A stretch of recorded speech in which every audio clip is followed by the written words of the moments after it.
How to change your mind. हमारा दिमाग अक्सर एक बर्फ के गोले जैसा होता है, एक स्नो ग्लोब जैसे। इसमें पुराने दुखों की धूल जमकर बैठ जाती है। हम रोज वही पुरानी पगडंडी पर चलते रहते हैं, जिसे डिफॉल्ट मोड नेटवर्क कहते हैं।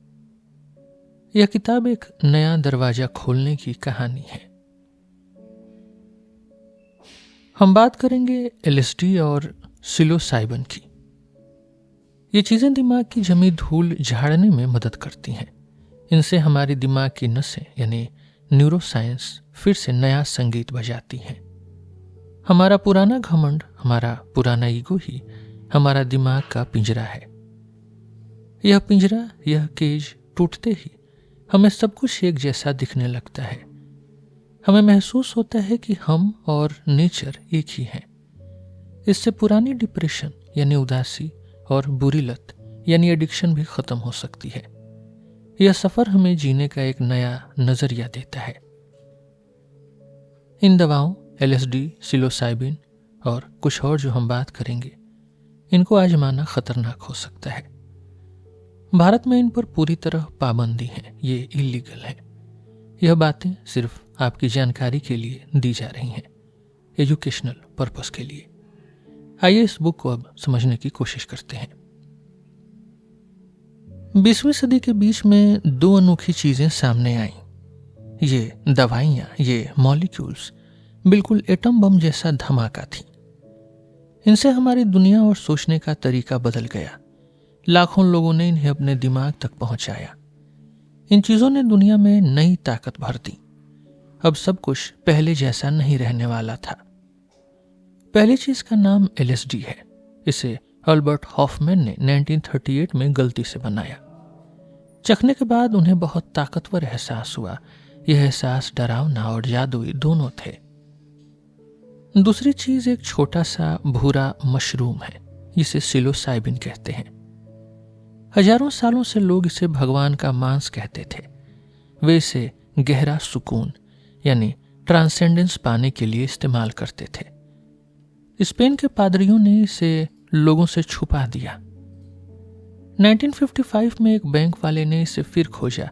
तब दुनिया को होश यानी कॉन्शियसनेस का नया मतलब मिला।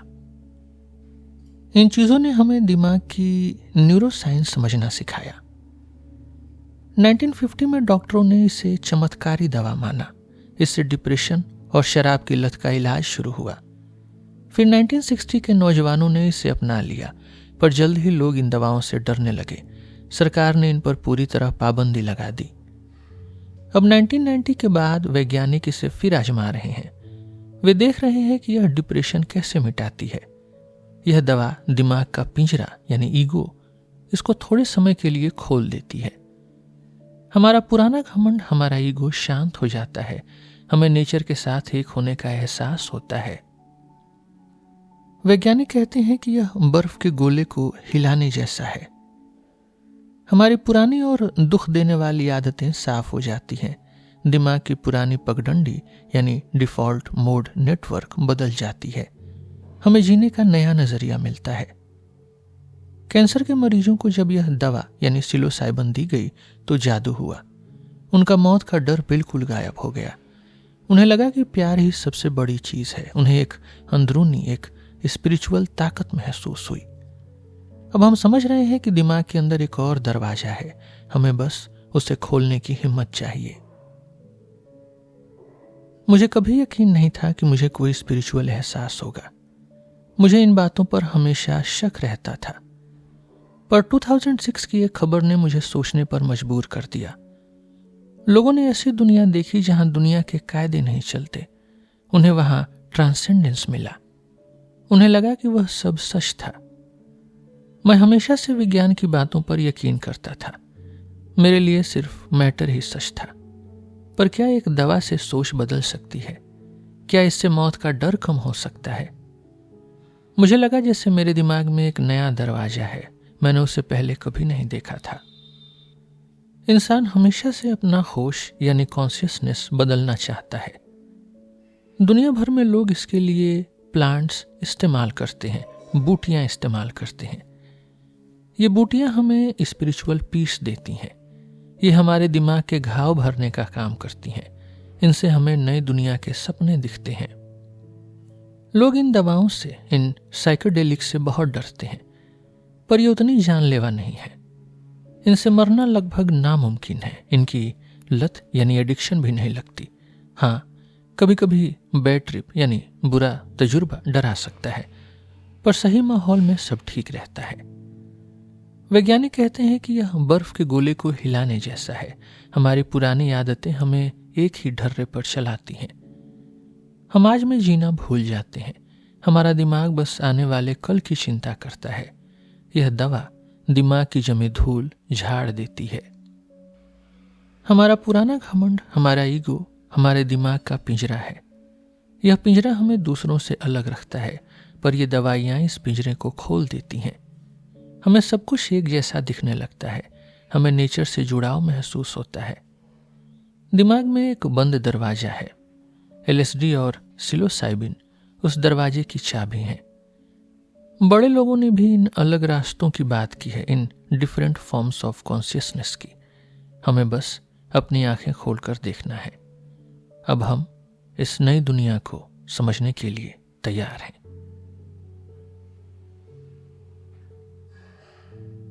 2006 वह साल था जब दिमागी दुनिया की जमी हुई बर्फ पिघलने लगी।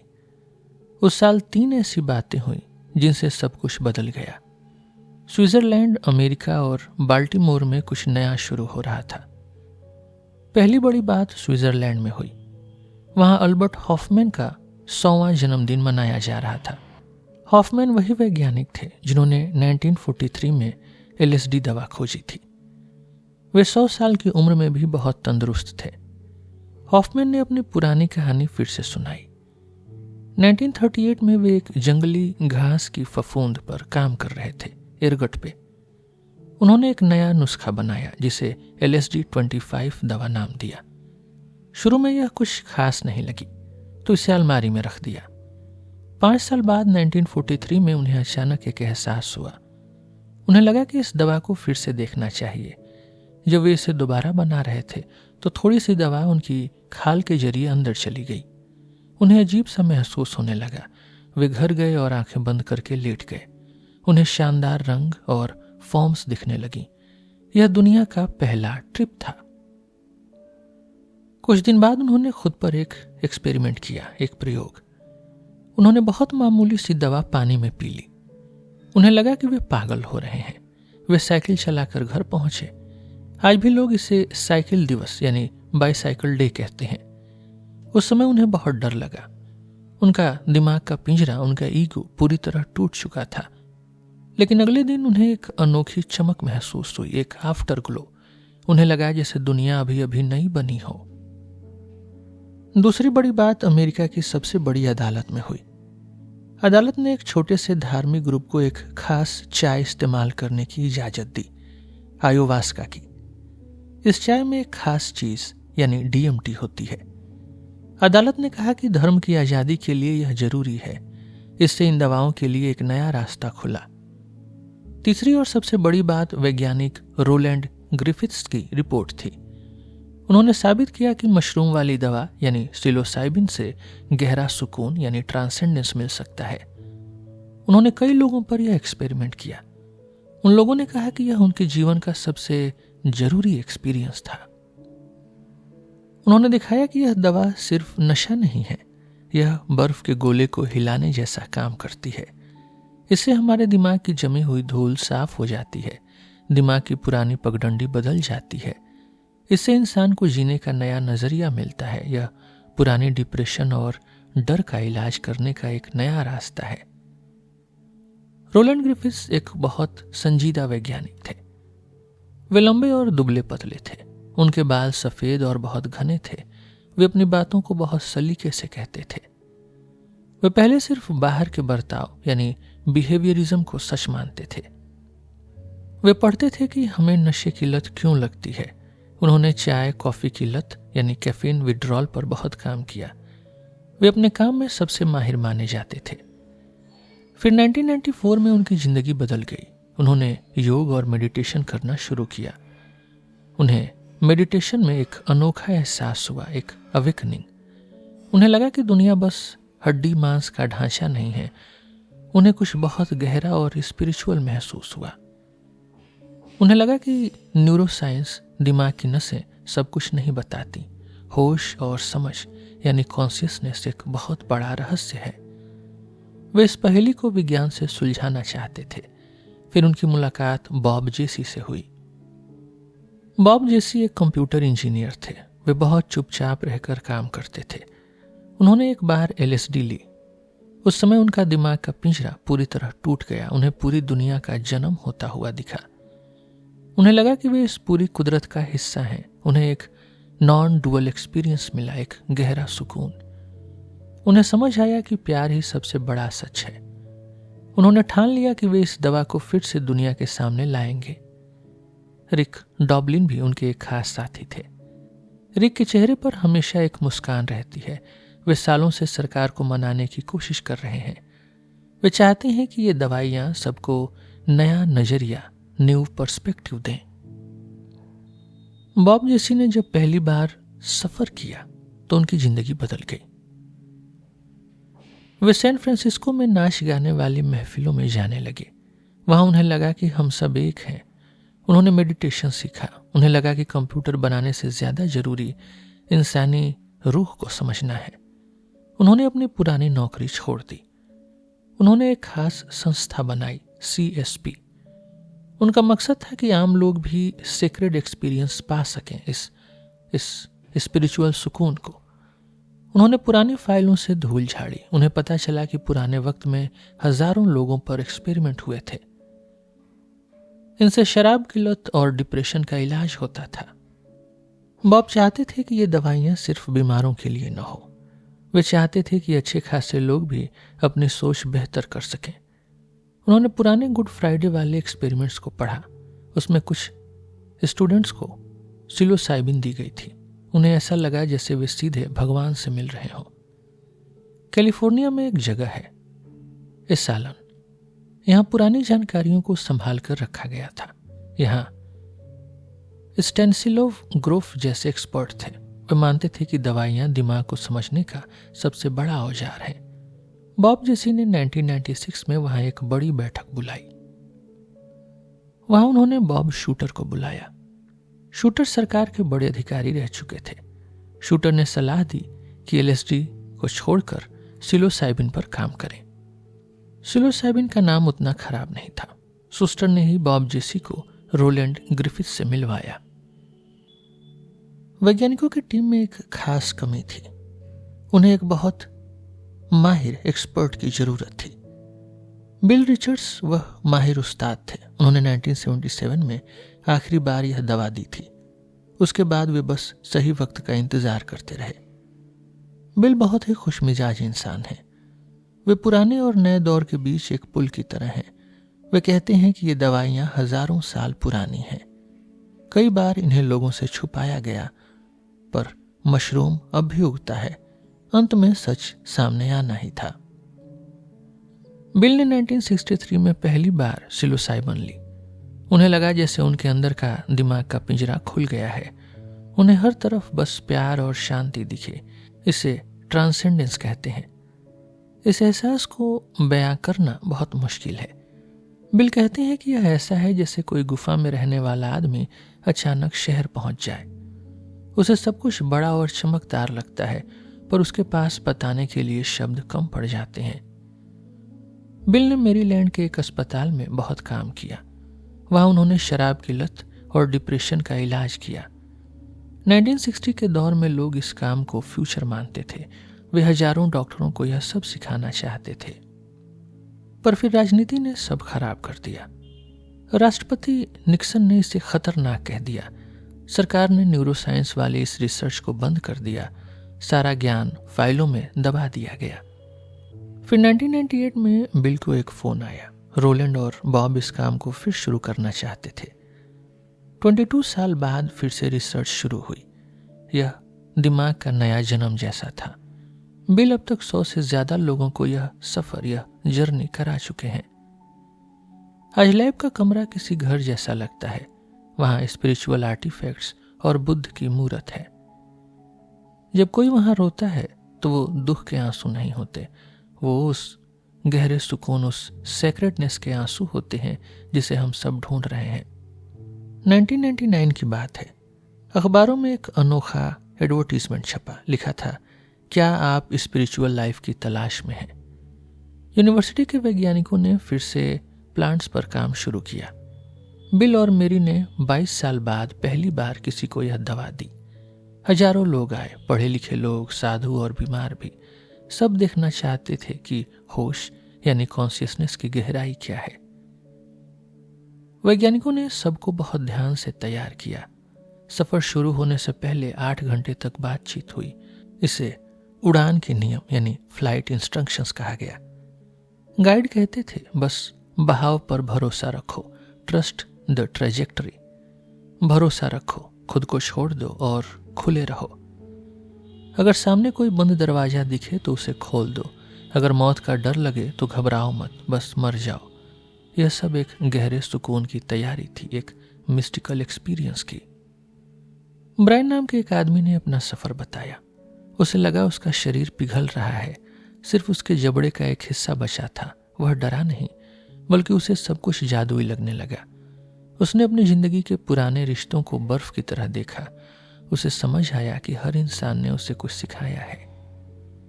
एमी को लगा उसे स्टेज पर फांसी दी जा रही है।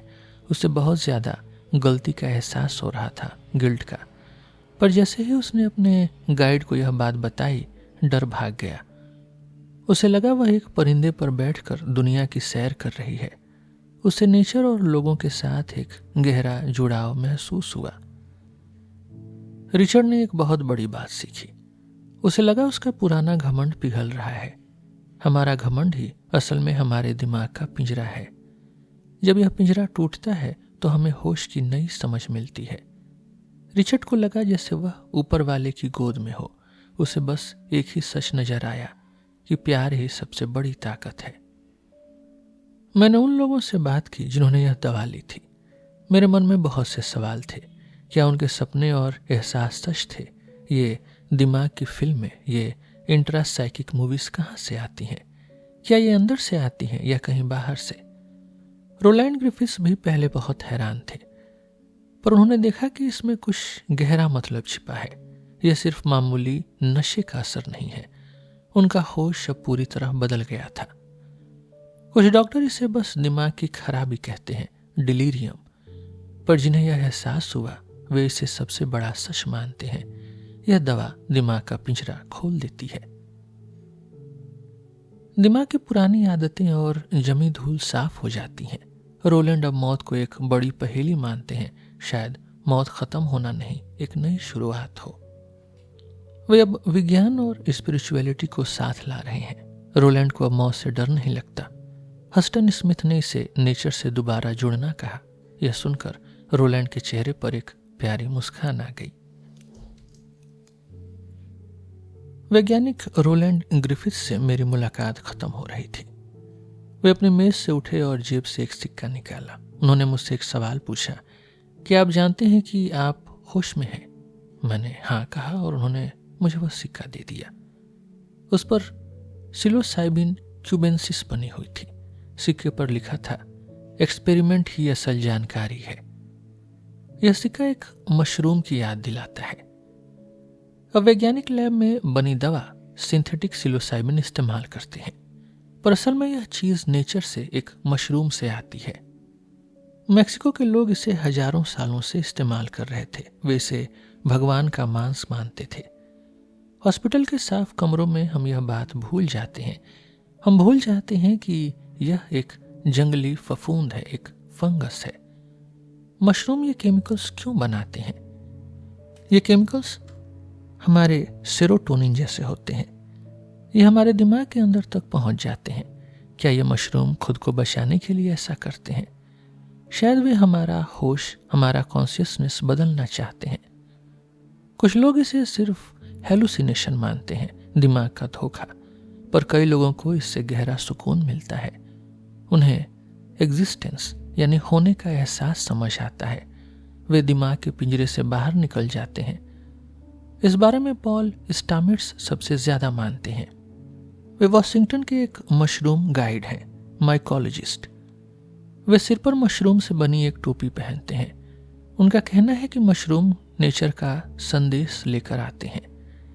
वे मानते हैं कि मशरूम दुनिया की हर मुश्किल सुलझा सकते हैं। मशरूम जमीन को साफ कर सकते हैं। वे तेल की गंदगी खाकर उसे खाद बना देते हैं। वे कैंसर का इलाज करने में मदद कर सकते हैं। वे मधुमक्खियों की बीमारियां ठीक कर सकते हैं। मशरूम की जड़ें जमीन के नीचे एक जाल बिछाती हैं। यह अर्थ्स नेचुरल इंटरनेट, यह कुदरत के इंटरनेट जैसा है। इससे जंगल के सारे पेड़ आपस में बात करते हैं। यह जाल पूरे जंगल को एक साथ जोड़ कर रखता है। स्टामिट्स मानते हैं कि मशरूम हमारा दिमाग बदल सकते हैं। पॉल स्टामिट्स से मिलकर मेरी आंखें खुल गईं। वे वॉशिंगटन में रहते हैं और मशरूम के गाइड हैं, एक्सपर्ट। उन्हें श्रूम्स जैसा हल्का शब्द बिल्कुल पसंद नहीं है। वे इसे दिमाग की दवा की तरह देखते हैं। यह सिलोसाइबिन अजीब जगहों पर उगती है। जहां बाढ़ आए या पेड़ कटे वहां ये मिल जाते हैं। ये इंसानों की बस्तियों के पास रहना पसंद करते हैं। यहां तक कि ये पुलिस स्टेशन के बाहर भी उगाते हैं। इन छोटे भूरे मशरूम्स को पहचानना बहुत कठिन है। कुछ मशरूम्स इतने जहरीले होते हैं कि जान ले सकते हैं। पॉल ने मुझे एक पक्का नियम सिखाया। अगर मसलने पर मशरूम नीला पड़ जाए तो समझो इसमें दवा है। पॉल का घर बहुत बड़ा और लकड़ी का बना है। उन्होंने एक ऐसी बूटी खोजी, कॉर्डिसेप्स, जो चींटियों को मारती है। उसी खोज के पैसे से उन्होंने यह घर बनाया। उनके घर में मशरूम वाली पुरानी मूर्तियां रखी हैं। वे मानते हैं कि बंदरों ने ये मशरूम खाए थे। उसी से बंदरों का दिमाग तेज हुआ और वे इंसान बने।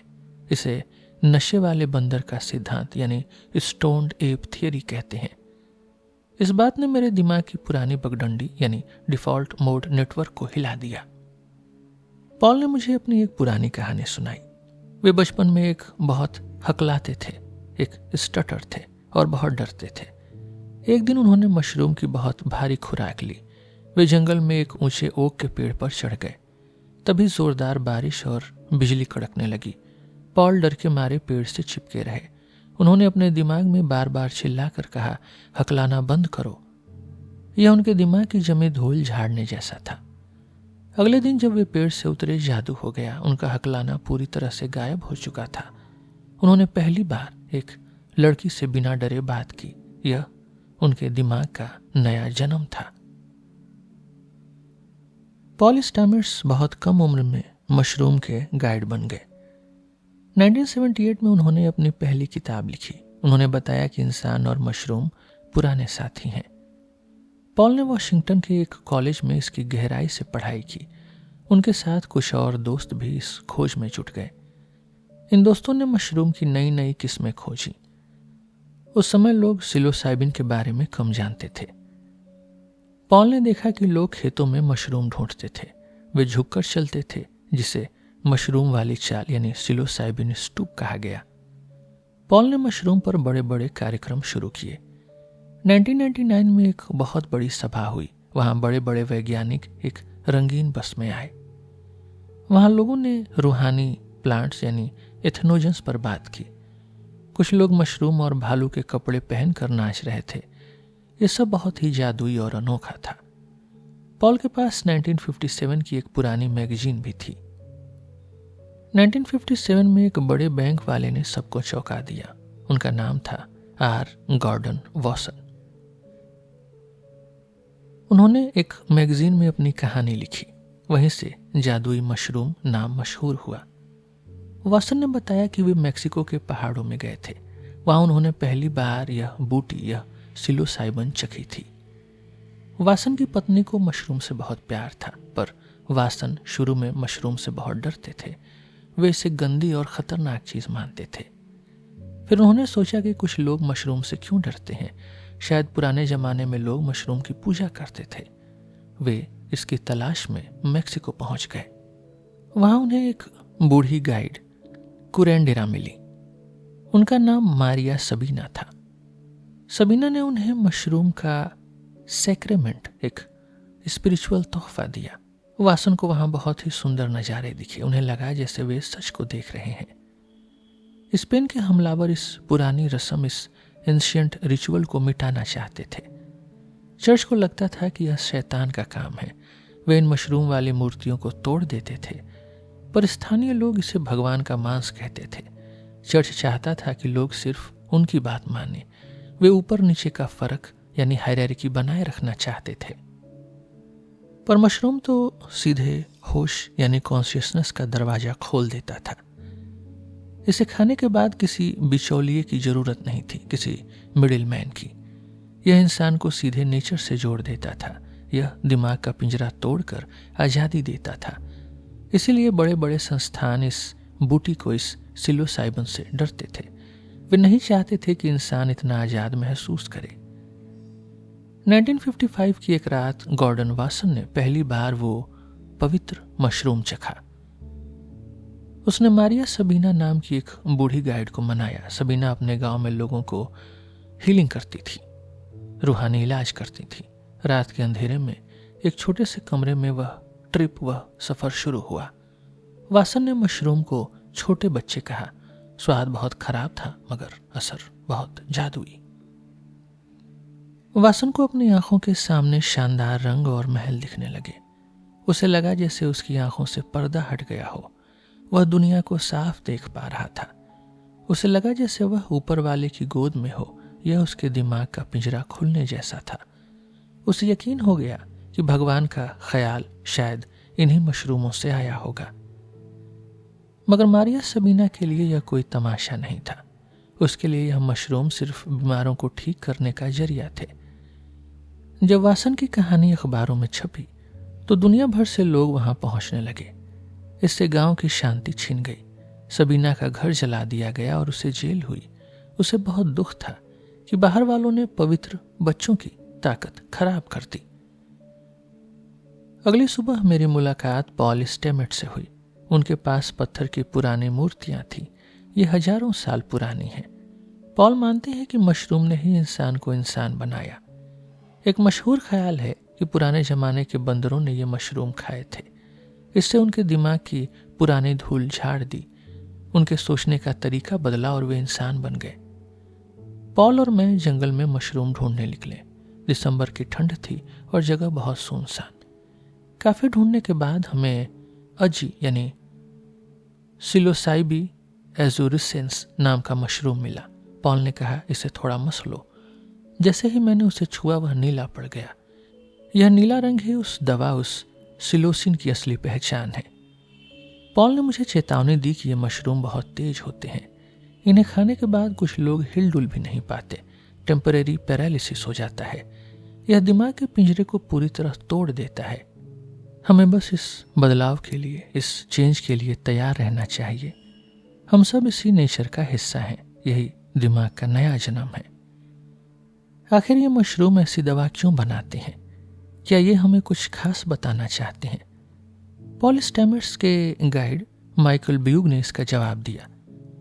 आमतौर पर पौधे खुद को बचाने के लिए जहर बनाते हैं, पर मशरूम अपनी दवा उस हिस्से में रखते हैं जिसे जानवर खाते हैं। शायद जानवरों को इसका नशा पसंद आता है। वे इसे खाते हैं और इसके बीज दूर दूर तक फैला देते हैं। हल्की खुराक में यह जानवरों को और भी चौकन्ना बना देती है। इससे उनकी शिकार करने की ताकत बढ़ जाती है। एक इतालवी वैज्ञानिक का कहना है कि यह बदलाव, यह डी पैटर्निंग की चाबी है। जब दुनिया में कोई बड़ी मुसीबत आती है तो पुराने रास्ते काम नहीं आते। तब कुछ लोगों को नया नजरिया, नया पर्सपेक्टिव चाहिए होता है। मशरूम हमारे दिमाग की जमी धूल झाड़ने में मदद करते हैं। पॉल स्टेमेट्स मानते हैं कि मशरूम में अपनी समझ होती है, अपनी इंटेलिजेंस। वे हमें नेचर का संदेश देने वाले डाकिया जैसे हैं। वे चाहते हैं कि हम इस धरती का ख्याल रखें। इंसान और मशरूम एक ही धागे से जुड़े हैं, एक ही मॉलिक्यूलर मैट्रिक्स से। हम सब इसी नेचर का हिस्सा हैं। मशरूम की दवा इस पिंजरे को खोलकर हमें आजाद कर देती है। तब हमें समझ आता है कि हम सब एक हैं। पुराने जमाने के वैज्ञानिक नेचर को दोस्त मानते थे। वे उसे सिर्फ मशीनों से नहीं, अपनी स्पिरिट से देखते थे। वे पौधों और मशरूम की नजरों से दुनिया को समझते थे। आज का विज्ञान नेचर को सिर्फ एक चीज, एक ऑब्जेक्ट मानता है, पर हमें फिर से उस पुराने और गहरे जुड़ाव की जरूरत है। शहद की मक्खियां भी मशरूम खाकर अपनी बीमारी ठीक करती हैं। नेचर में हर तरफ ऐसी जादुई कहानियां छिपी हैं, हमें बस थोड़ा रुककर उन्हें सुनने की जरूरत है। कई महीने बाद मैंने और जूडिथ ने वे मशरूम खाए। हमने उनकी चाय बनाकर पी। शुरू में जूडिथ को घबराहट होने लगी। उसे लगा उसका दिमाग शरीर से अलग हो रहा है। वह घर जाकर सुरक्षित महसूस करना चाहती थी। मैं बगीचे में बैठ गया। वहां की आवाजें अचानक बहुत तेज हो गईं। चिड़ियों की चहचहाहट किसी बड़े संगीत जैसी थी। मैंने आंखें बंद की तो जादुई नजारे दिखे, फ्रैक्टल्स। मुझे लगा जैसे मैं यह सब संभालना सीख रहा हूं। मैं अपने पुराने लिखने वाले कमरे में गया। वहां खिड़की के बाहर हरी पत्तियां चमक रही थी। मुझे लगा वे पत्तियां मुझे देख रही हैं। उनमें एक अंदरूनी, एक स्पिरिचुअल जान महसूस हुई। पहली बार मैंने पौधों से सीधा बात की। वहां 2 बड़े और पुराने पेड़ खड़े थे। मुझे लगा वे मेरे माँ बाप हैं। मुझे उनकी बहुत याद आई। मेरा दिल सबके लिए प्यार से भर गया। उस समय दिमाग का पिंजरा पूरी तरह खुल गया था। मुझे लगा कि मैं और नेचर एक ही हैं। मेरे दिमाग की पुरानी और जमी हुई धूल शायद साफ हो गई। मुझे जीने का एक नया नजरिया मिल गया। यह कोई जादू या चमत्कार नहीं था, बस दुनिया को देखने का एक नया रास्ता था। हमारा पुराना घमंड कुछ देर के लिए शांत हो गया था। अब मुझे होने का एहसास, एग्जिस्टेंस समझ आने लगा था। अब मैं अपनी जिंदगी को फिर से शुरू करने के लिए तैयार था। मेरा होश, मेरा कॉन्शियसनेस अब पहले जैसा नहीं रहा। मैंने अपनी स्पिरिट के दरवाजे फिर से खोल दिए थे। 1960 के दशक में पुलिस तिमोथी लेरी के पीछे पड़ गई। उसे जेल की सजा सुनाई गई। लेरी ने एक जानकार दोस्त मार्शल मैक्लूहान से सलाह मांगी। उन दिनों लोग LSD के नाम से बहुत डरते थे। लेरी नौजवानों से कहते थे कि पुरानी बातें छोड़ो और दिमाग की नई खिड़की खोलो। सरकार और घर वाले इस बात से बहुत घबराए हुए थे। मैक्लूहान ने कहा कि अदालत की बातें छोड़ो, अपनी चमक दिखाओ। जब भी फोटो खींचें तो मुस्कुराओ, डरो मत, बहादुर बनो। लेरी ने यह बात गांठ बांध ली। वह जहां भी गया, अदालत हो या जेल, हमेशा उसके चेहरे पर एक बड़ी मुस्कान रहती थी। अमेरिका में लेरी का नाम ही सब कुछ बन गया, पर असलियत कुछ और थी। लेरी से बहुत पहले भी लोग इन दवाओं पर काम कर रहे थे। लेरी ने बस अपनी कहानी को इतना बड़ा बना दिया कि बाकी सब छुप गया। लेरी से पहले भी बहुत से गाइड और डॉक्टर थे। वे चुपचाप अपना काम कर रहे थे और लोगों को ठीक कर रहे थे। लेरी के हंगामे ने इन सबकी मेहनत पर पानी फेर दिया। 1990 के दशक में स्टीफन रॉस जैसे डॉक्टरों ने इस पुरानी तिजोरी को फिर से खोला। उन्हें पता चला कि 1950 के दौर में हजारों लोगों पर एक्सपेरिमेंट हुए थे। LSD को तब जादुई दवा माना जाता था, पर जब लेरी का हंगामा बढ़ा तो डॉक्टरों ने इस बारे में बात करना ही बंद कर दिया। स्कूलों में यह सब पढ़ाना बंद हो गया। शुरू में डॉक्टरों को लगा कि यह दवा पागलपन जैसी होती है, पर अल्बर्ट हॉफमैन ने जब 1943 में इसे चखा तो उन्हें कुछ गहरा एहसास हुआ। उन्हें लगा कि यह पागलपन नहीं, बल्कि दिमाग की नई समझ है। ये दवाइयां वैसे ही असर करती हैं जैसा आप सोचते हैं। अगर आपको बताया जाए कि ट्रांसेंडेंस मिलेगा तो वैसा ही होता है। एल्डस हक्सली की किताब ने सबको यही सिखाया। उन्होंने दिखाया कि कैसे ये दवाइयां दिमाग का पिंजरा खोल देती हैं, हमारा पुराना घमंड शांत हो जाता है। वैज्ञानिकों के लिए यह एक बड़ी पहेली थी। यह दवा विज्ञान से ज्यादा स्पिरिचुअल पीस की तरफ काम करती थी। शुरू में इन दवाओं को साइकेडेलिक नहीं कहते थे। डॉक्टर इसका नाम रखने में बहुत उलझे हुए थे।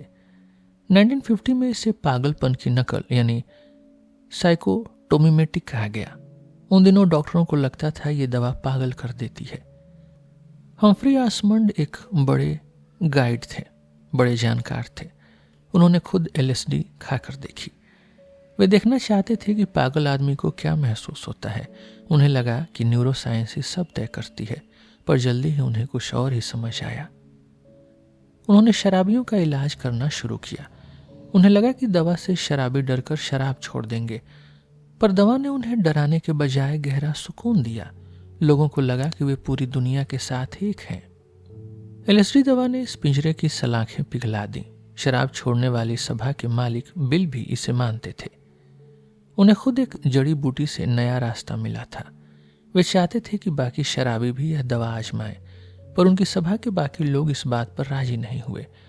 उन्हें लगा कि दवा लेना गलत बात है, लेकिन सच यही है कि इससे होश, इससे कॉन्शियसनेस बदल जाता है। सिडनी कोहेन भी पहले इस दवा को पागलपन मानते थे, पर 1955 में जब उन्होंने खुद इसे चखा तो वे दंग रह गए। उन्हें पागलपन नहीं बल्कि एक गहरी शांति महसूस हुई। उन्हें लगा जैसे उन्हें सच्चाई मिल गई हो। उन्होंने इसे होश की एक अनोखी हालत कहा। पुराना पागलपन वाला रास्ता अब धीरे धीरे बंद हो रहा था। गाइड ने देखा कि लोग इस दवा से डर नहीं रहे, इसके बजाय उन्हें अपनी स्पिरिचुअल ताकत मिल रही थी। वैज्ञानिकों ने अब 2 रास्ते अपनाए, 2 मॉडल्स। पहला रास्ता था दिमाग की परतें धीरे धीरे खोलना। इस तरीके में दवा की बहुत कम खुराक दी जाती थी। इससे दिमाग का पिंजरा थोड़ा ढीला पड़ जाता था। लोग अपने गाइड से खुलकर दिल की बात कह पाते थे।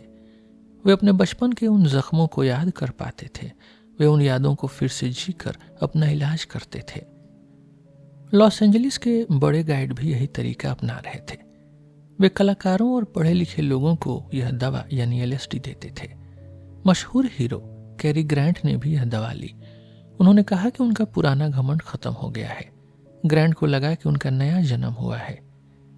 कैरी ग्रांट की यह बात सुनकर दुनिया भर में शोर मच गया। लोग अब डॉक्टरों के पास इस दवा के लिए आने लगे, पर सिडनी कोहेन को यह जादू टोना, यह मैजिक पसंद नहीं आया। उन्हें लगा कि लोग इसे बस मजे के लिए ले रहे हैं। वे चाहते थे कि विज्ञान और रूहानी सुकून साथ चलें। उधर कनाडा के कुछ गाइड ने एक अलग रास्ता चुना। वे एल्डस हक्सले नाम के लेखक के साथ थे। वे लोग दवा की बड़ी खुराक देने में यकीन रखते थे।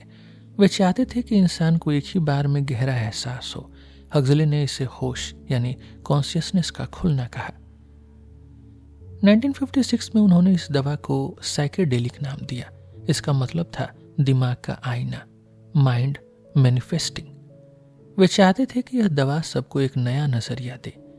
इस काम में अल हबार्ड ने सबकी बहुत मदद की।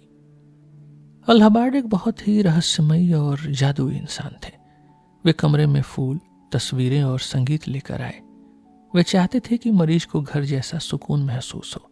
इसे हबार्ड का कमरा कहा जाने लगा। आज भी दुनिया के बड़े उस्ताद, बड़े गाइड उन्हीं के तरीके अपनाते हैं। अल हबार्ड बहुत ही अनोखे और जादुई इंसान थे। उनके बारे में आज भी बहुत कुछ रहस्य है। वे बचपन में बहुत गरीब थे, पर बिजली के सामान बनाने में एक्सपर्ट थे। वे कभी जासूस बनते तो कभी रईस बन जाते। 1951 में उन्हें जंगल में एक फरिश्ता दिखा, एक एंजल। उसने कहा कि दुनिया में कुछ बहुत बड़ा होने वाला है। फिर उन्हें एलएसडी मिली। इसे चखकर उन्हें होने का एहसास समझ आया। उन्हें लगा जैसे वे खुद का जन्म देख रहे हों। हबार्ड चाहते थे कि दुनिया के सबसे बड़े लोग यह दवा लें। उनका मानना था कि अगर बड़े अफसर और अमीर लोग सुधर जाएं तो दुनिया बदल जाएगी। उन्होंने हजारों लोगों को यह सफर, यह जर्नी कराया। इलाज के लिए उन्होंने हबार्ड का कमरा बनाया। वहां वे हॉस्पिटल जैसी ठंडक नहीं बल्कि घर जैसा सुकून रखते थे। वे कमरे में फूल, सुंदर तस्वीरें और प्यारा सा म्यूजिक रखते थे। वे जानते थे कि दिमाग के पिंजरे को कैसे खोलना है। वे मरीज को फूल देकर कहते, इसे प्यार करो। जैसे ही इंसान का पुराना घमंड पिघलता, उसे सब कुछ सुंदर दिखने लगता। हबार्ड ने मशहूर लेखक एल्डस हक्सले को भी यह रास्ता दिखाया। हक्सले को लगा कि प्यार ही सबसे बड़ी सच्चाई है। हबार्ड को लगने लगा कि विज्ञान से भी बड़ा स्पिरिचुअल पीस है, ये रूहानी सुकून है। हबार्ड ने जासूसों यानी CIA के साथ भी काम किया, पर उन्हें जासूसों का तरीका पसंद नहीं आया। वे इस दवा को हथियार नहीं बल्कि इलाज मानते थे। उन्होंने अपनी सारी दौलत इस होश, इस कॉन्शियसनेस की समझ को फैलाने में लगा दी। सिलिकॉन वैली इस कहानी का एक बड़ा हिस्सा है। यहाँ अल हबार्ड ने बदलाव के बीज बोए थे। आज भी कंप्यूटर की दुनिया के लोग LSD का इस्तेमाल करते हैं। वे इसे बहुत छोटी मात्रा माइक्रोडोजिंग में लेते हैं। यह उनके लिए एक दिमाग की घुट्टी, एक मेंटल टॉनिक जैसा है। स्टीव जॉब्स कहते थे कि LSD उनके जीवन का सबसे बड़ा एक्सपीरियंस था। उन्होंने बिल गेट्स का मजाक भी उड़ाया था। उनका मानना था कि दवा लेने से सोच बड़ी होती है। हबार्ड की वजह से ही कंप्यूटर की दुनिया में इतना बड़ा धमाका हुआ।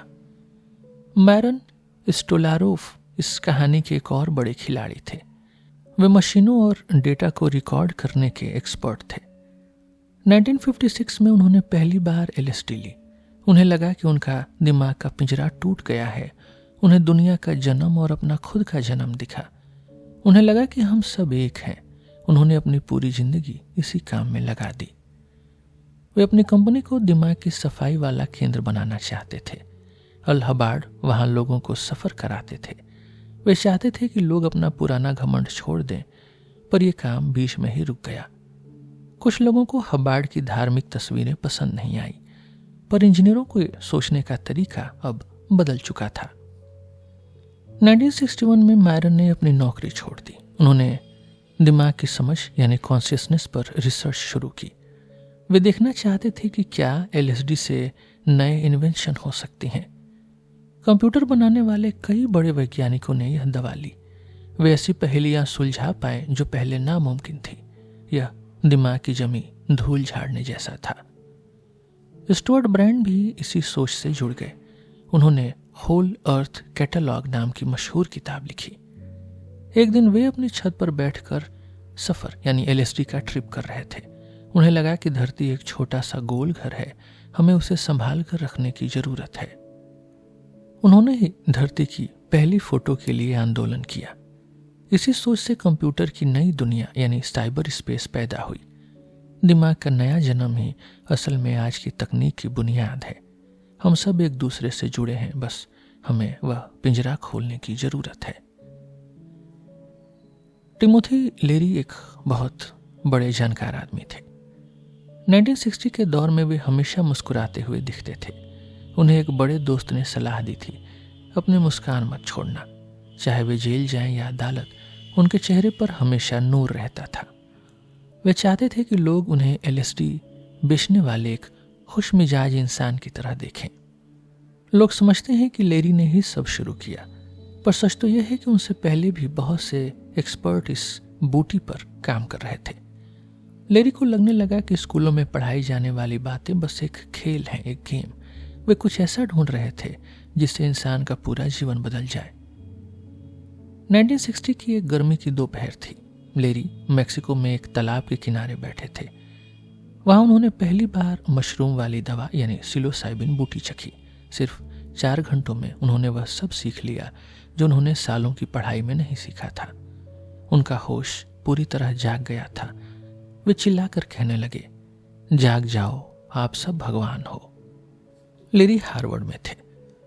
वहां उन्होंने अपने साथी रिचर्ड अल्पर्ट के साथ मिलकर एक बड़ा काम शुरू किया। वे सफेद कोट पहनकर लैब में काम नहीं करते थे। वे लोगों को घरों में बुलाते थे, मोमबत्तियां जलाते थे और प्यारा संगीत बजाते थे। यह सब किसी महफिल जैसा लगता था। वहां के बाकी गाइड लेरी से नाराज होने लगे। उन्हें लगा कि लेरी एक पंथ, एक कल्ट बना रहे हैं। जो लोग लेरी के साथ दवा नहीं लेते थे उन्हें पिछड़ा हुआ स्क्वायर समझा जाने लगा। लेरी कहते थे कि यह दवा बर्फ के गोले को हिलाने जैसी है। हमारा दिमाग पुरानी यादों और दुखों की वजह से जम जाता है। यह दवा उस जमी हुई धूल को झाड़ देती है। हमारा पुराना घमंड ही हमारे दिमाग का पिंजरा है। यह पिंजरा हमें दूसरों से और कुदरत से अलग रखता है। लेरी चाहते थे कि हर नौजवान इस पिंजरे को तोड़ दे। वे कहते थे, अपने दिमाग की चाबी अपने हाथ में लो। हार्वर्ड के बड़े अफसरों ने लेरी को नौकरी से निकाल दिया, पर लेरी को इससे कोई फर्क नहीं पड़ा। उन्होंने विज्ञान का रास्ता छोड़कर क्रांति का रास्ता चुन लिया। वे चिल्लाकर दुनिया से पूछने लगे, आपके दिमाग पर किसका हक है? उन्होंने इस बूटी को लैब से निकालकर गली मोहल्लों तक पहुंचा दिया। यहीं से दिमाग के नए जन्म की एक बड़ी कहानी शुरू हुई। टिमोथी लेरी ने 1960 के दौर में बहुत शोर मचाया। बाकी वैज्ञानिक उनसे बहुत घबरा गए थे, लेरी चाहते थे कि हर कोई दिमाग का नया जन्म ले, पर वे बहुत तेजी से आगे बढ़ रहे थे। एल्डस हक्सले जैसे बड़े लेखक भी उनसे परेशान थे। उन्हें लगा कि लेरी अपनी समझ खो रहे हैं। वैज्ञानिकों ने लेरी को बहुत समझाया, पर वे रुके नहीं। वे चाहते थे कि लाखों लोग LSD लें। उनका मानना था कि इससे पूरी दुनिया सुधर जाएगी, पर अल हबार्ड जैसे लोग उनसे बहुत नाराज थे। हबार्ड को लगा कि लेरी सब कुछ खराब कर देंगे। हबार्ड के लिए यह दवा एक पवित्र बूटी थी। हार्वर्ड यूनिवर्सिटी ने लेरी को नौकरी से निकाल दिया। एक छात्र ने उनकी पोल खोल दी। लेरी का साथ देने वाले रिचर्ड भी निकाल दिए गए। रिचर्ड बाद में भारत आए और रामदास बने। वे स्पिरिचुअल रास्ते पर चल पड़े। लेरी के पीछे पुलिस और सरकार पड़ गई। उन्हें जेल हुई, पर वे वहां से भाग निकले। वे सालों तक दुनिया भर में छुपते रहे, पर लेरी के चेहरे से मुस्कान कभी नहीं गई। वे हमेशा खुश रहते थे और बहादुरी दिखाते थे। केन केसी नाम के लेखक ने भी बहुत हंगामा किया। वे एक रंगीन बस में हजारों लोगों को दवा पिलाते थे। हैरानी की बात है कि यह सब जासूसों यानी CIA की वजह से शुरू हुआ। CIA इस दवा को एक हथियार बनाना चाहते थे, पर यह दवा लोगों को प्यार और शांति सिखाने लगी। बड़े बड़े डॉक्टरों और सरकार को जल्द ही डर लगने लगा। उन्हें लगा कि यह दवा तो किसी पुराने जादूगर के खेल जैसी है, किसी शैमनिज्म जैसी। वे न्यूरोसाइंस की बातें करते थे, पर यहां तो सीधे स्पिरिचुअलिटी बातें हो रही थी। पुराने एक्सपर्ट्स घबरा गए, क्योंकि उन्हें लगा कि उनके हाथ से लगाम छूट रही है। 1960 के दौर में LSD बाजारों और गलियों में पहुंच गई। कुछ लोगों को बैड ट्रिप हुआ और वे अस्पताल पहुंच गए। तभी पूरे देश में एक हड़कंप मच गया। अखबारों में डरावनी खबरें छपने लगी कि यह दवा दिमाग खराब कर देती है। वैज्ञानिकों ने कहा कि इससे बच्चों में खराबी आती है, जो कि झूठ था। पर सच तो यह था कि सरकार को इस बदलाव से, इस चेंज से डर था। यह दवा दिमाग का पिंजरा खोल देती थी। जिन नौजवानों ने यह दवा ली, उनका पुराना घमंड टूट गया। वे अब जंग लड़ने और बड़ी कंपनियों में काम करने से मना करने लगे। उन्हें पूरी दुनिया से प्यार और जुड़ाव महसूस होने लगा। बाप और बेटे के बीच एक बहुत बड़ी दीवार खड़ी हो गई। नौजवान एक ऐसी दुनिया देख रहे थे जिसे उनके माँ बाप नहीं समझ सकते थे। सरकार ने डर के मारे इन दवाओं को गैर कानूनी घोषित कर दिया। दिमाग की जमी धूल झाड़ने का यह काम पूरी तरह रोक दिया गया। ऐसा लगा जैसे किसी ने उड़ते हुए परिंदे के पंख काट दिए हों। उस समय दुनिया इस बड़े बदलाव के लिए तैयार नहीं थी। फिर भी लेरी जैसे लोगों ने एक पूरी पीढ़ी की आंखों से पर्दा हटा दिया था।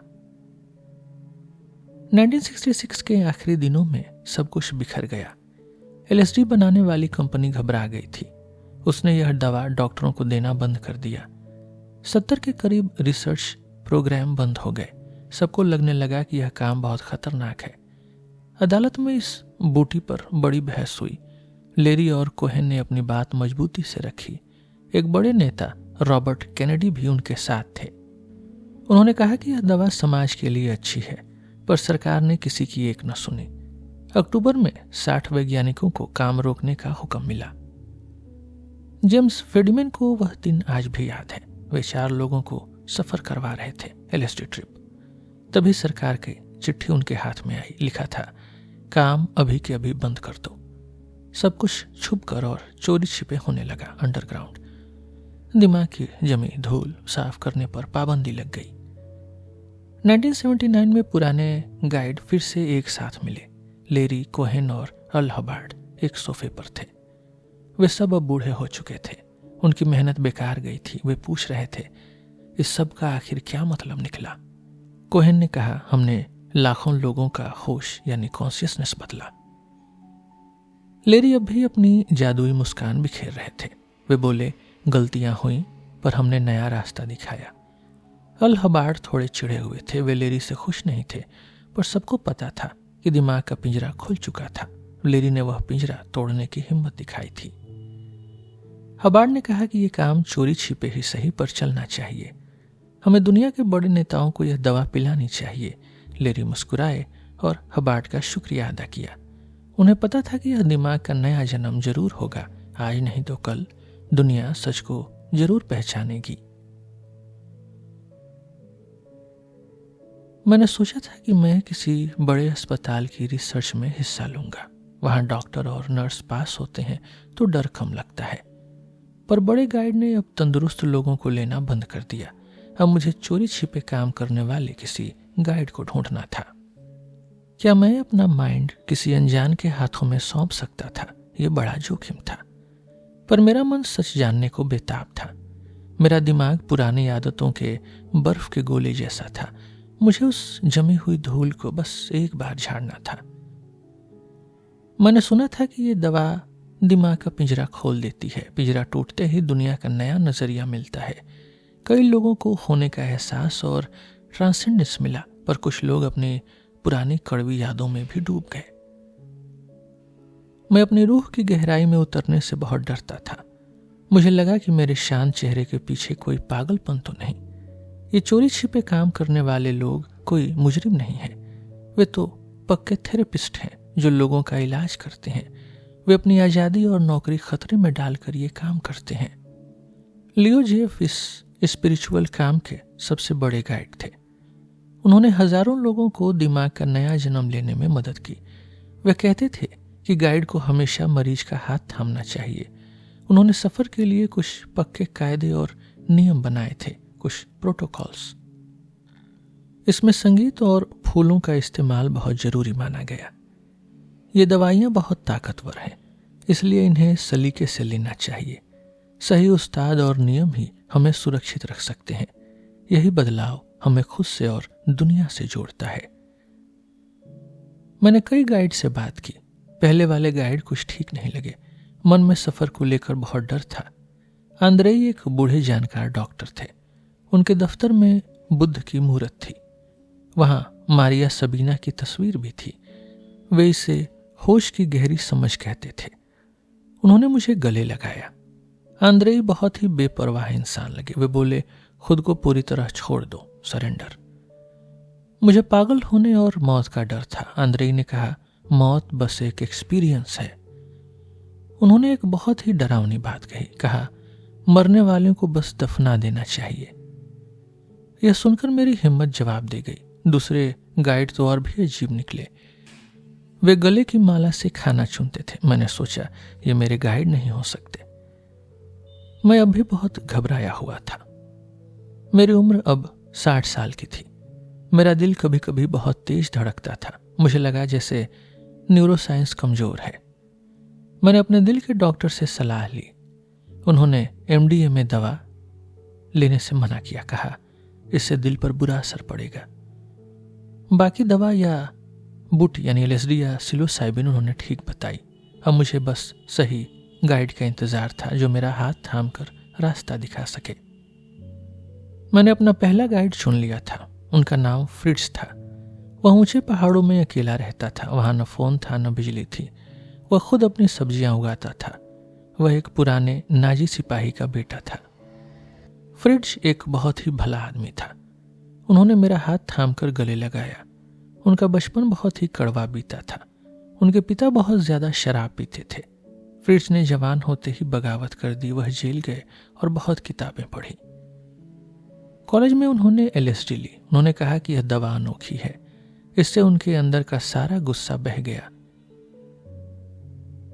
वह भारत के आश्रमों में भी रहे। उन्होंने वहां बहुत सी स्पिरिचुअल बातें सीखी। उन्होंने देखा कि दुनिया में सब एक ही है। वह इसे होश समझने का औजार मानते हैं।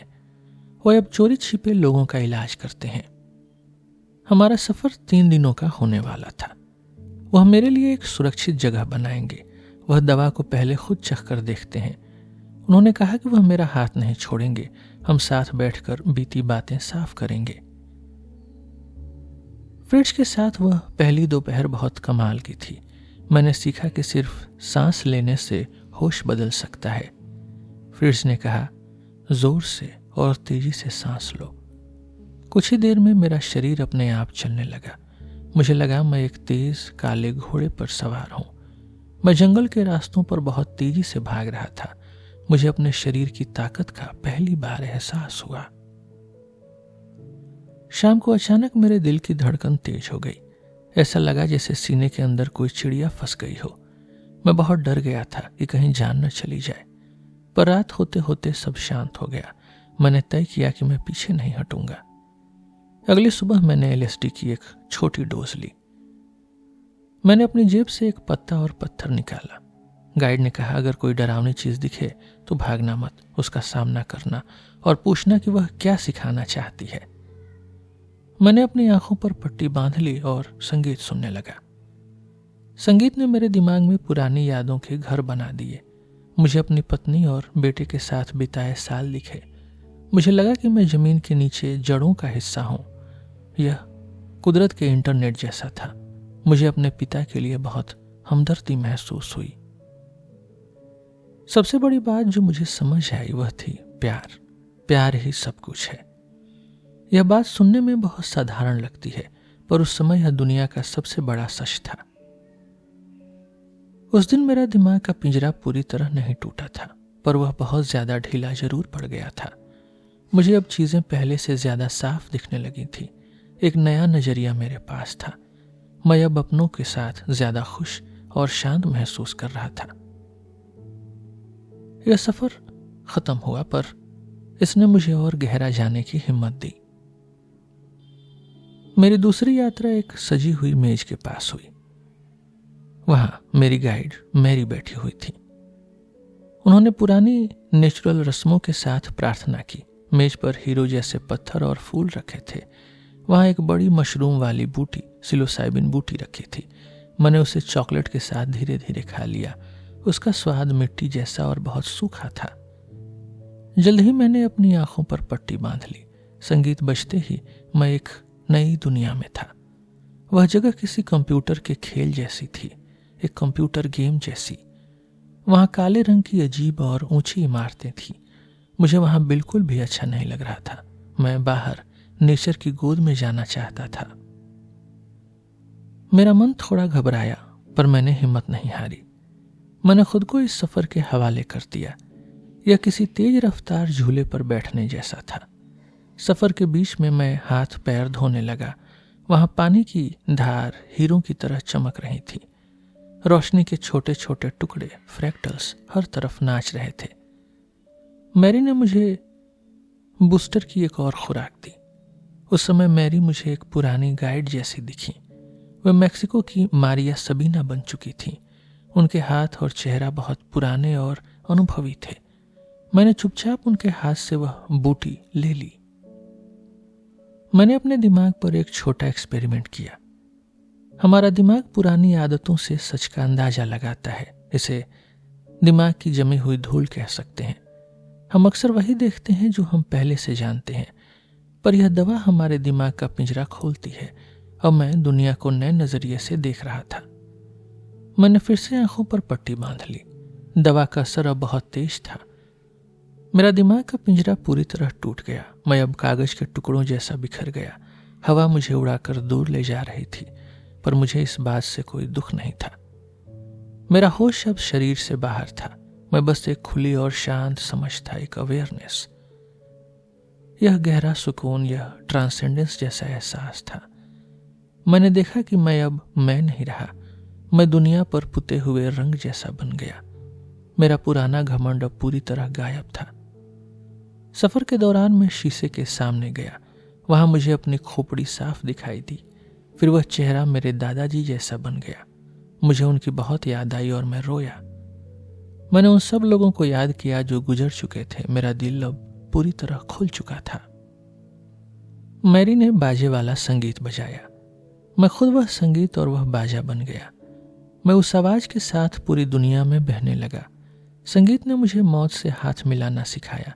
मुझे लगा कि मौत से डरने की जरूरत नहीं। सब कुछ एक बड़ी कुदरत, एक नेचर का हिस्सा है। मुझे समझ आया कि हम सब एक दूसरे से जुड़े हैं। प्यार ही सबसे बड़ा और जरूरी मतलब है। अगले दिन मैरी ने मेरा हाथ थामकर बातें की। मेरा पुराना घमंड अब भी शांत था। मुझे लगा जैसे मेरा दिमाग का नया जन्म हुआ है।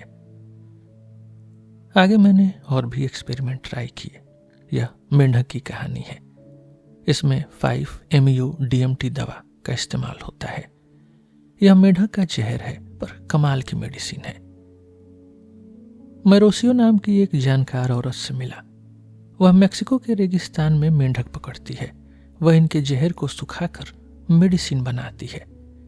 इसे पीना आसान है पर असर बहुत तेज है। आप बस एक सांस लेंगे और सब कुछ गायब हो जाएगा। यह दिमाग का पिंजरा एकदम से तोड़ देता है। मेरी एक सहेली ओलिविया ने इसे चखा था। ओलिविया ने कहा कि यह सफर पहाड़ की चोटी जैसा है। उसे लगा कि वह खुद एक चमकता सितारा बन गई है। उसे गहरा सुकून और कुदरत की सच्चाई दिखी।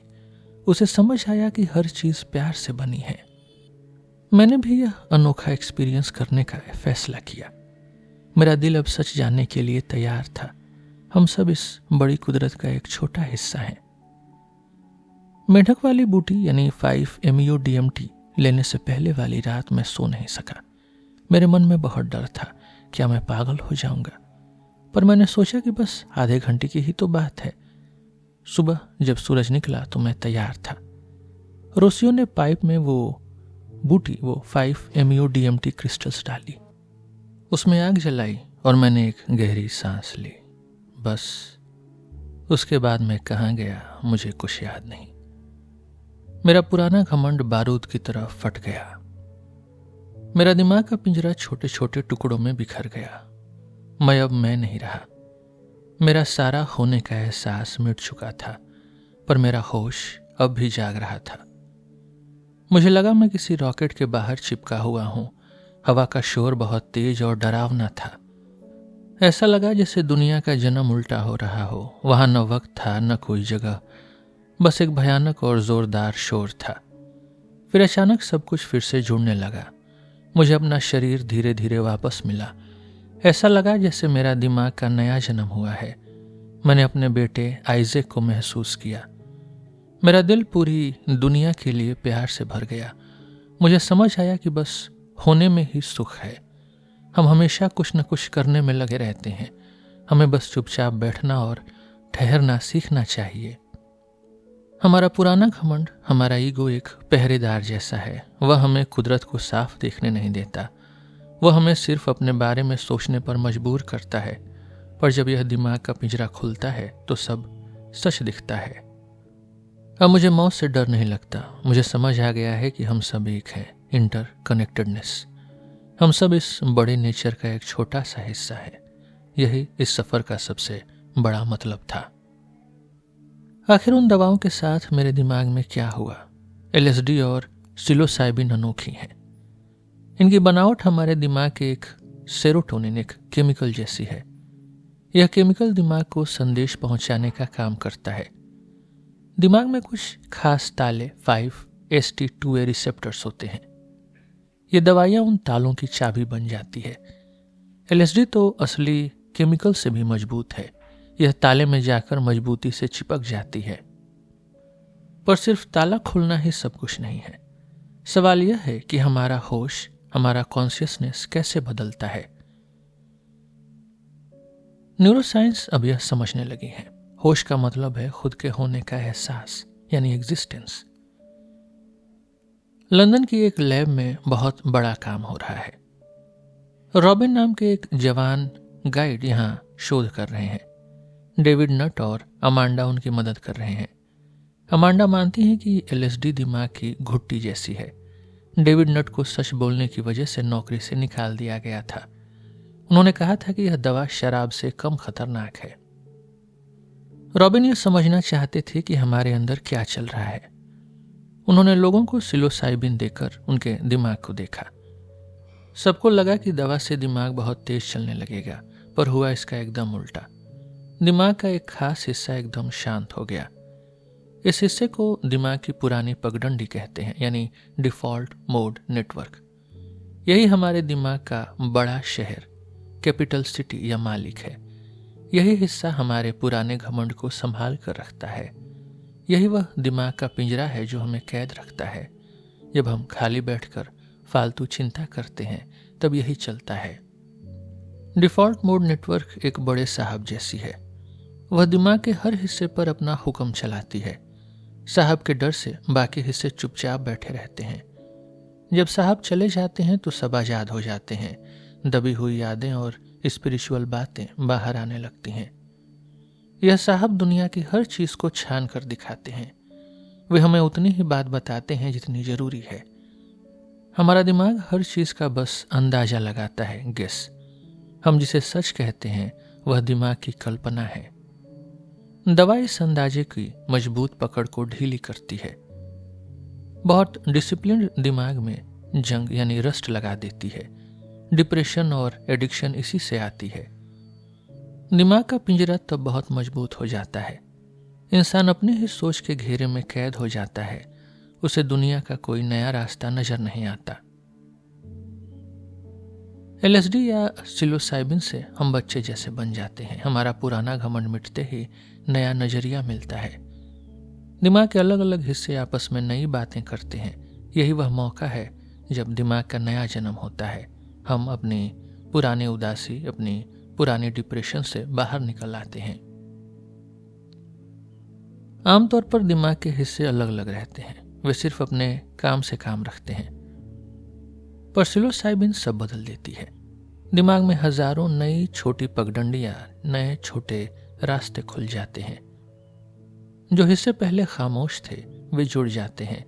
इससे हमें नया नजरिया मिलता है। एक छोटे बच्चे का दिमाग भी कुछ ऐसा ही होता है। बच्चों के पास लालटेन जैसा होश, लैडर कॉन्शियसनेस होता है। वे एक साथ चारों तरफ की हर चीज देख सकते हैं। हम बड़े लोग टॉर्च जैसा होश रखते हैं, स्पॉटलाइट कॉन्शियसनेस। हम सिर्फ एक ही काम पर ध्यान दे पाते हैं। बच्चे नई नई चीजें आजमाने में बड़े एक्सपर्ट होते हैं। वे पहेलियां हम बड़ों से भी जल्दी सुलझा लेते हैं। बचपन हमारी नया सीखने वाली उम्र है, R&D स्टेज है। बड़े होना तो बस प्रोडक्शन संभालना है। सच तो यह है कि छोटे बच्चे हमेशा ही सफर पर, हमेशा ही ट्रिपिंग पर रहते हैं। यह डिप्रेशन और बुरी लत का इलाज है। दिमाग फिर से एक छोटे बच्चे जैसा हो जाता है। हम पुरानी कड़वाहट भूलकर प्यार से भर जाते हैं। यही हमारे दिमाग का नया जन्म पाने का तरीका है। ये बातें बड़ी मजेदार हैं, पर क्या ये काम आती हैं? डॉक्टर मानते हैं कि ये दवा बहुत काम की है। ये बीमार और भले चंगे दोनों की मदद करती है। भले लोगों के लिए ये नया नजरिया लाती है। ये दिमाग की जमी हुई धूल झाड़ देती है। आप फिर से छोटे बच्चे की तरह सोच सकते हैं। बीमार लोगों के लिए ये नया रास्ता खोलती है, खासकर उन लोगों के लिए जो गहरी उदासी यानी डिप्रेशन में है। उदासी में इंसान एक ही दुख में अटक जाता है। वह अपने दिमाग के पिंजरे में कैद हो जाता है। लंदन के डॉक्टर रॉबिन ने इस पर बहुत बड़ा काम किया। उन्होंने उन लोगों की मदद की जिनका इलाज मुश्किल था। उन्होंने सिलोसाइबिन का इस्तेमाल किया। एक औरत थी जो सालों से डिप्रेस्ड थी, सालों से उदास थी। सफर के दौरान वह पहली बार खुलकर मुस्कुराई। उसने कहा कि उसे एक स्पिरिचुअल फरिश्ता दिखा। फरिश्ते ने उसका हाथ थामकर कहा, मुस्कुराओ, सिर ऊंचा करके चलो, नीचे जमीन को मत देखो। उसके बाद उसकी गहरी उदासी, उसकी गहरी डिप्रेशन गायब हो गई। ये देखकर डॉक्टर रॉबिन भी बहुत खुश हुए। हमें भी ऐसी कहानियों से गहरा सुकून मिलता है। न्यूयॉर्क यूनिवर्सिटी का कमरा किसी पुराने घर जैसा सजा है। वहां एक बड़ा सोफा और सुंदर चित्र लगे हैं। पर छत पर देखने से अस्पताल की झलक दिखती है। यहीं पैट्रिक मेट्स नाम के भाई आए थे। उन्हें कैंसर था और वे मौत से बहुत डरते थे। यहाँ डॉक्टर टोनी और स्टीफन उनका इलाज कर रहे थे। वे देखना चाहते थे कि सिलोसाइबिन क्या करती है। क्या एक खुराक से मौत का डर कम हो सकता है? डॉक्टर स्टीफन को पुरानी किताबों से एक बात पता चली। 1950 में भी LSD दवा से लोगों को आराम मिलता था। आज का विज्ञान ऐसी बूटी को आजमाना चाहता है, पर इसके लिए पुराने रास्तों को फिर से खोजना होगा। LSD के नाम के साथ बहुत बदनामी जुड़ी है, इसलिए अब सिलोसाइबिन पर काम हो रहा है। पर बड़े डॉक्टरों के लिए यह बात समझना मुश्किल है। यह काम किसी पुराने जादूगर के तरीके जैसा है। इसमें होश और नेचर का मेल होता है। डॉक्टर इसे अंदरूनी जादू, अप्लाइड मिस्टिसिज्म भी कहते हैं। यह विज्ञान और स्पिरिचुअल दुनिया का मिलन है। आजकल की दुनिया में डिप्रेशन बहुत बढ़ गई है। पुरानी दवाइयां अब ठीक से काम नहीं कर पा रही हैं। इंसान अपने दिमाग के पिंजरे में कैद हो गया है। वह खुद को अकेला और दुनिया से अलग मानता है। यही पिंजरा ही उसे हर पल डराता रहता है। पैट्रिक ने देखा कि मौत कोई डरावनी चीज नहीं है। उन्होंने अपनी बीमारी को एक काले धुएं जैसा देखा। सिलोसाइबिन के बाद उनका वह डर हमेशा के लिए चला गया। उन्हें एक गहरा सुकून, एक ट्रांसेंडेंस मिल गया था। अब वे शांति से अपना आखिरी वक्त बिता सकते थे। 2010 की बात है। पैट्रिक को बहुत भारी डिप्रेशन था, उसे कैंसर था और वह मौत से बहुत डरता था। उसने हॉस्पिटल जाकर सिलोसाइबिन ली। गाइड टोनी ने कहा कि भरोसा रखें और खुद को छोड़ दें। पैट्रिक ने पट्टी बांध ली और वह सफेद कैप्सूल खाया। उसे लगा जैसे वह किसी रॉकेट पर सवार है। फिर वह हवा जैसा एकदम हल्का हो गया। उसे अपनी पुरानी यादें और बीती बातें दिखने लगी। वह बच्चा बनकर फिर से पैदा होने लगा। उसने चिल्लाकर कहा, क्या मर्द भी बच्चे को जन्म दे सकते हैं? उसे कमरे की हर छोटी चीज बहुत सुंदर दिखने लगी। उसे लगा कि अब दुनिया में लड़ाइयां नहीं है, प्यार ही इस दुनिया का असली मतलब है। पैट्रिक अपने शरीर के अंदर, अपने फेफड़ों में गया। उसने वहां कैंसर के कुछ छोटे धब्बे देखे। उसे होने का एहसास हुआ कि ये धब्बे छोटी बात हैं। असली काम तो सिर्फ प्यार करना और खुश रहना है। वह मौत के एक बहुत गहरे गड्ढे के पास पहुंचा। वहां से उसे नेचर का बहुत बड़ा रूप दिखा। वह वहां जाना चाहता था, पर पत्नी लीजा के लिए रुक गया। सफर के बाद उसने कहा, आज मैंने भगवान को छू लिया। अब पैट्रिक के मन में मौत का कोई डर नहीं था। हर सफर अलग होता है, पर कुछ बातें एक जैसी हैं। कैंसर वाले लोग अक्सर नया जन्म महसूस करते हैं। दीना ने अपने डर को एक काली चीज की तरह देखा। वह काली चीज उसके सीने में दबी हुई थी। उसने गुस्से में कहा, मेरे शरीर से बाहर निकलो। डर भाग गया और उसे भगवान का प्यार महसूस हुआ। एक दूसरी औरत ने देखा कि वह मिट्टी बन गई। पेड़ों की जड़ों ने उसे अपने अंदर समा लिया। उसे डर नहीं, बल्कि गहरा सुकून मिला। मौत के पास जाना अब डरावना नहीं लगता था। यह सफर मौत की रिहर्सल करने जैसा है। डॉक्टर ने देखा कि 80% मरीजों को फायदा हुआ। उनका डिप्रेशन और डर हमेशा के लिए भाग गया। साइंस अब स्पिरिचुअल ताकत को मान रही है। सफेद कोट वाले डॉक्टर अब पुराने गाइड जैसा काम कर रहे हैं। प्यार ही दुनिया का सबसे बड़ा मतलब है। कैंसर होने पर इंसान खुद में ही सिमट जाता है। सिलोसाइबिन उस सिमटे हुए दिल को खोल देती है। हमें समझ आता है कि होने का एहसास ही तोहफा है। हमारी जिंदगी एक छोटी और शोर मचाती नदी जैसी है।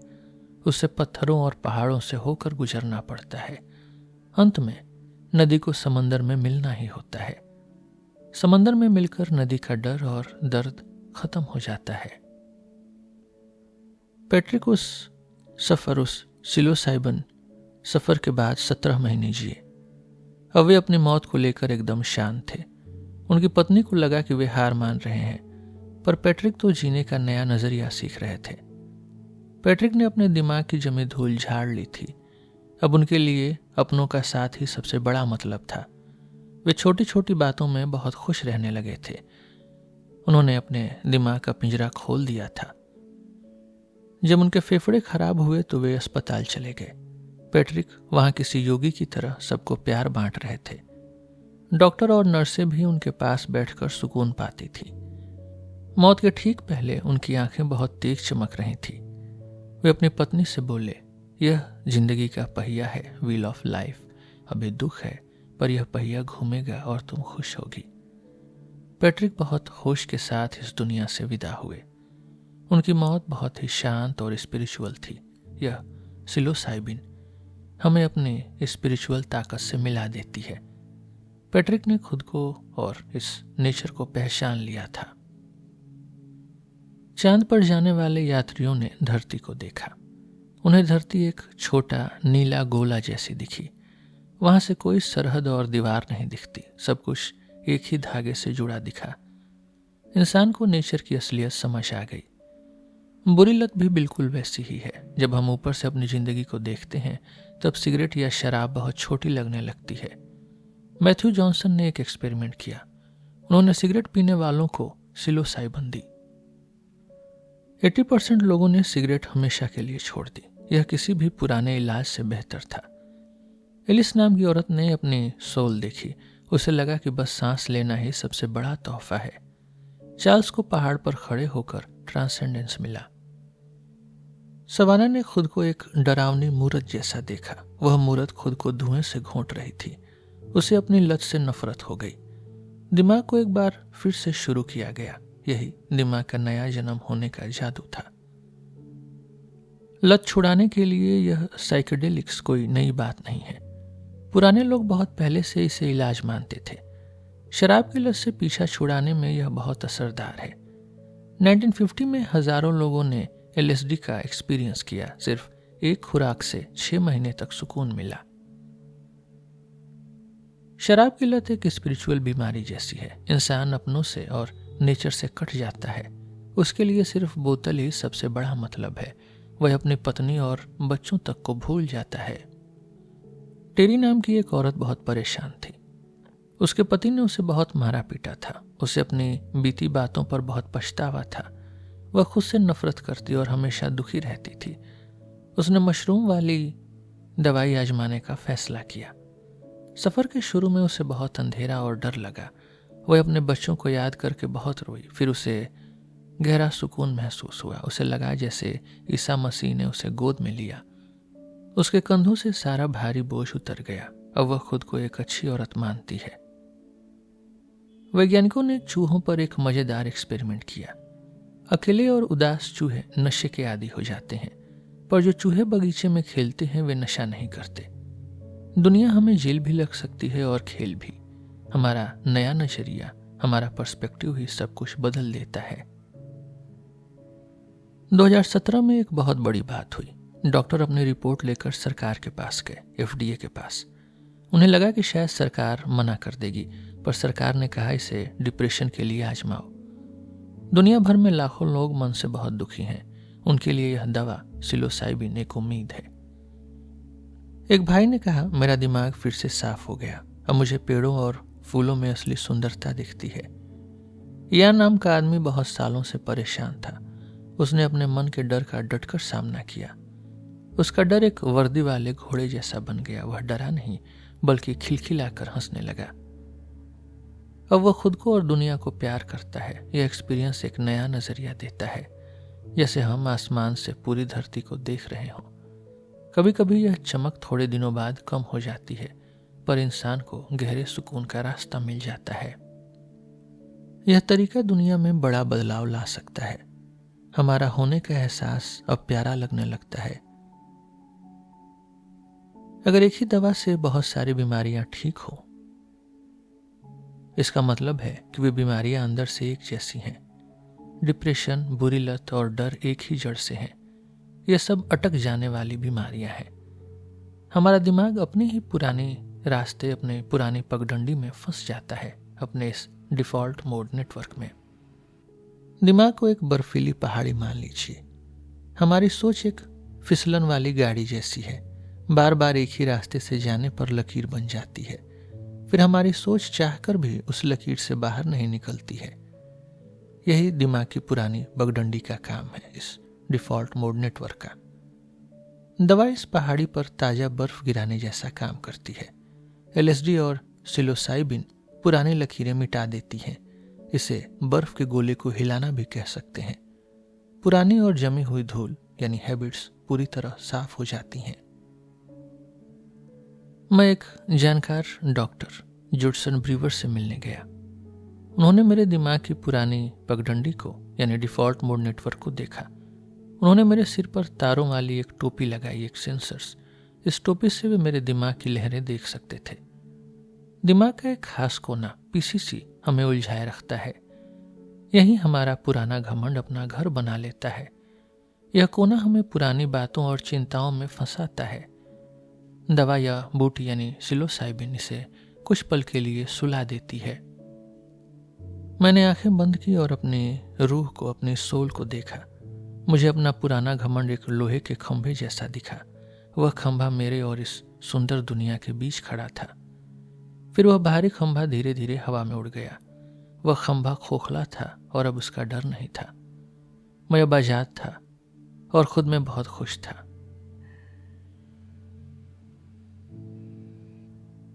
दो 2017 की गर्मियों में एक बहुत बड़ा मेला लगा। वहां पूरी दुनिया के बड़े बड़े जानकार लोग आए। रिक डॉबलिन ने यह सपना देखा था। वे इन दवाओं को फिर से इज्जत दिलाना चाहते थे। अब LSD और सिलोसाइबिन को सब मान रहे हैं। बड़े सरकारी डॉक्टर भी अब इस बात से सहमत हैं। वो बोले, हमारा इलाज करने का तरीका पुराना है। पुरानी दवाइयां लोगों को डिप्रेशन दूर नहीं कर पा रही। ये स्पिरिचुअल दवाइयां इंसान को नया नजरिया देती हैं। बस हमें बहुत सावधानी और समझदारी से काम लेना होगा। दवा की कंपनियां इस काम में ज्यादा पैसा नहीं लगा रही, क्योंकि ये दवाइयां सिर्फ एक बार लेनी होती है। ये सिलोसाइबिन या LSD, उन्हें रोज बिकने वाली गोलियों में ज्यादा मुनाफा दिखता है, पर असली बदलाव तो इसी स्पिरिचुअल रास्ते से आएगा। सिर्फ बीमार ही नहीं, भले लोग भी इसे ले सकेंगे। यह मरने वालों को गहरा सुकून देती है। इससे मौत का डर हमेशा के लिए भाग जाता है। इंसान को अपने होने का एहसास प्यारा लगने लगता है। पुराने समय में योग और मेडिटेशन भी सबको अजीब लगते थे। आज पूरी दुनिया इन्हें बहुत पसंद करती है। अब इस स्पिरिचुअल बूटियों का भी वक्त आ गया है। यह होश यानी कॉन्शियसनेस की एक नई खिड़की खोलती है। मैं चाहता हूं कि यह स्पिरिचुअल दवा सबको मिले, सिर्फ बीमार लोगों को ही नहीं। हम सबको इसकी जरूरत है, पर इसे कभी भी अकेले मत आजमाइएगा। एक अनुभवी, एक एक्सपीरियंस्ड गाइड का साथ होना बहुत जरूरी है। वे हमें गिरने नहीं देते और हाथ थामे रखते हैं। लोग इसे सिर्फ नशा कहकर टाल देते हैं, पर यह बातें हमारे अंदर से ही आती हैं। दवा तो बस एक बंद दरवाजा खोलती है। सफर के बाद मैं बात बात पर रोने लगता। मुझे होने का एहसास, एग्जिस्टेंस बहुत प्यारा लगने लगा। अब मैं मेडिटेशन में भी वही शांति महसूस करता हूँ। LSD ने मुझे एक नया इंसान बना दिया। मैंने आयोवास्का का सफर भी किया। वहां मैंने देखा कि मेरा सिर लोहे के पिंजरे में बंद है, पर एक हरी बेल उस पिंजरे से बाहर निकल गई। उसने सिखाया कि नेचर को कोई कैद नहीं कर सकता। पेड़ पौधे भी हमारी तरह समझदार और जिंदा होते हैं। यह पूरी दुनिया स्पिरिट से भरी हुई है। वैज्ञानिक भी मानते हैं कि नेचर बहुत निराली है। सफर खत्म हुआ, पर होश, कॉन्शियसनेस की चमक रह गई। यह दुनिया मेरी सोच से कहीं ज्यादा जिंदा है। आज के लिए बस इतना ही। हम फिर मिलेंगे आपसे एक नए एपिसोड में एक नई किताब के साथ। मेरा नाम है रोहित और आप सुन रहे थे सिलेबस विथ रोहित। धन्यवाद।